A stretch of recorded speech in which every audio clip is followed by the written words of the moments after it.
so check it out. You guys saw me make the plenum out of carton paper.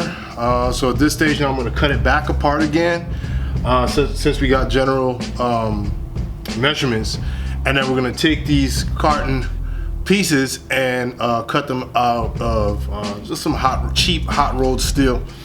That's not the final product, all right? So don't start like bugging out in the comments, whatever.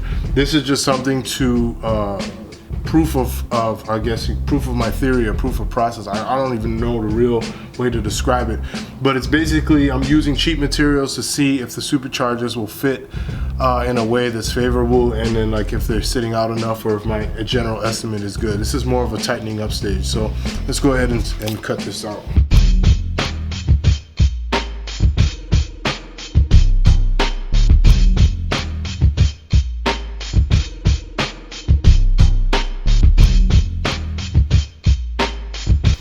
So this is basically 1/2 of the intake. So we got that, boom, this goes up, and then this is the cap. So these are all the pieces that we need.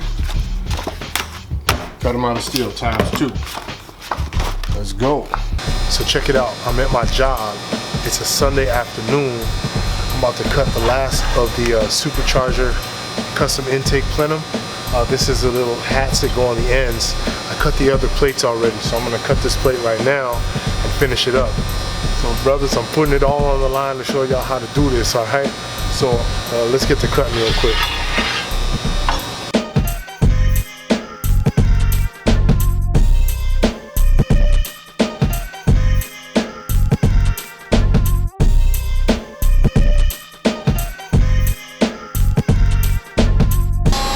So I cut out some 1/4" steel, 2 of these. I cut out. This is the cap. These 2 are the risers that come from the base of the intake, and this is the base. And then we have the supercharger base right here. So we have all the pieces to weld it together. So let's take a shot and get started on tack welding this together, and then we're gonna see where the superchargers sit on our setup. Alright, so we're about to get ready to weld up this intake, man. So I'm gonna just put tack welds, that's all we need. Some really good solid tack welds to hold it together.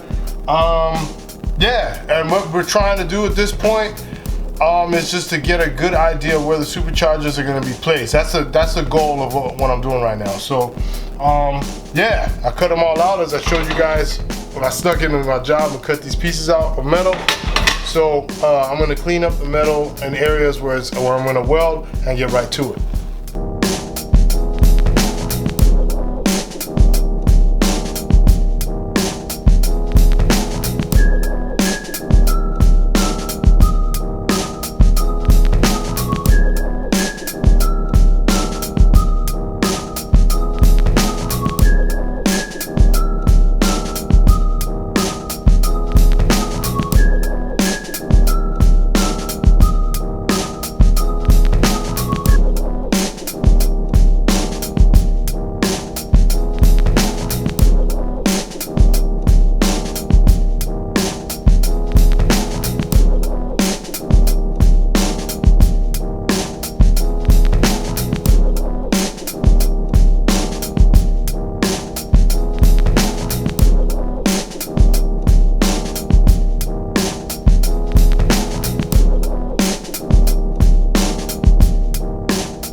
There you have it.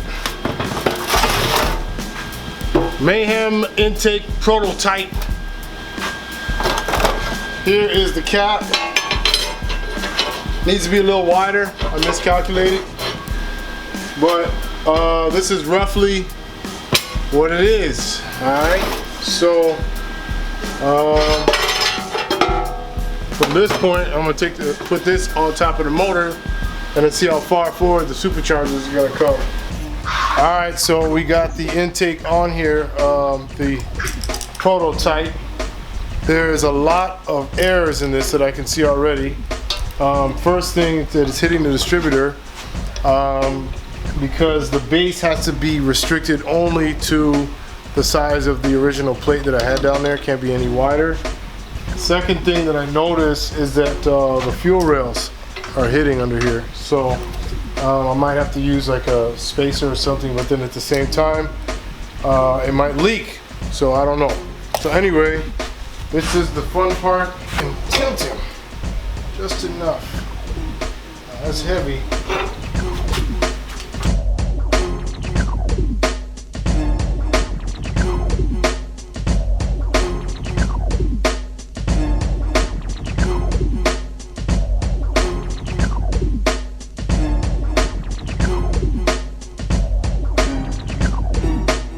Hey, yeah, so there it is.